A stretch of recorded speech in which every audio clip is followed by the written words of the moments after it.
बचपन में बच्चों को सिखाया जाता है कि बेटा झूठ नहीं बोलना, क्योंकि एक झूठ को छुपाने के लिए 100 झूठ और बोलना पड़ता है और बात फिर भी नहीं बन पाती। लेकिन लगता ये है कि नरेंद्र मोदी से लेकर भारत के chief of defence staff general Anil Chauhan तक किसी को बचपन में ये नहीं सिखाया गया कि बेटा झूठ नहीं बोलना, क्योंकि अब वो झूठ को छुपाने के लिए एक और झूठ बोलते हैं और पहले से ज्यादा एक्सपोज हो जाते हैं। ऑपरेशन सिंदूर के बाद ये सिलसिला जारी है, खा वो ऑपरेशन सिंदूर पर ब्रीफिंग देने वाले ऑफिसर्स हों, भारत के एक्सटर्नल मिनिस्ट्री के तर्जुमान हों, या फिर नरेंद्र मोदी से लेकर भारत के वजीर खारजा और अब मुसलसल हजीमत का सामना करने वाले भारतीय जर्नैल अनिल चौहान ही क्यों ना हो। अनिल चौहान ने एक बार फिर अपने अवाम को खुश करने के लिए एक ऐसी दलील दी है, ऐसा दावा किया है जो उल्टा अपनी ही कोर्ट में गोल करने के बराबर है। इंडियन अफवाज के chief of defence staff general Anil Chauhan ने दावा किया कि 7 मई को इंडिया की जानिब से पाकिस्तान में किए गए फिजाई हमलों के सिर्फ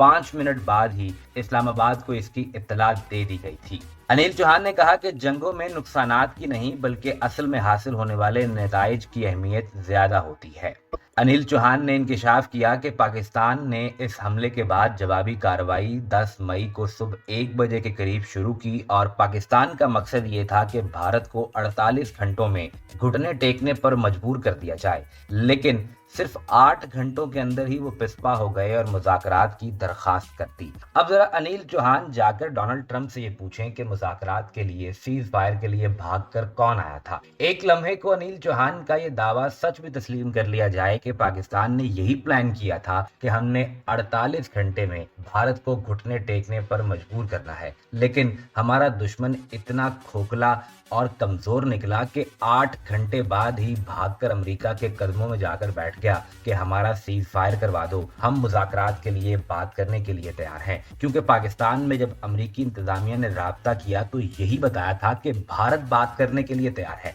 जिस पर पाकिस्तान ने भी अपनी आमादगी का इजहार कर दिया था। यानी अपने अवाम को खुश करने के लिए 48 घंटों को 8 घंटे किया और एक बार फिर खुद को ही एक्सपोज कर बैठे हैं।